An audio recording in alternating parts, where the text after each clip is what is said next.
يأتون الصلاة إلا وهم كسالى ولا ينفقون إلا وهم كارهون فلا تعجبك أموالهم ولا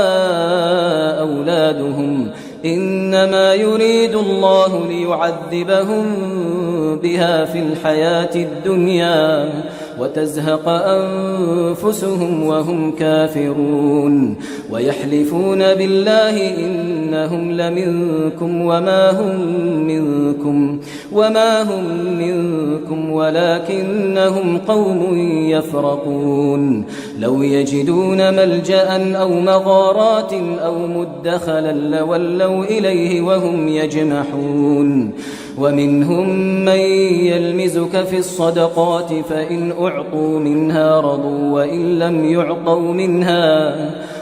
لم يعطوا منها إذا هم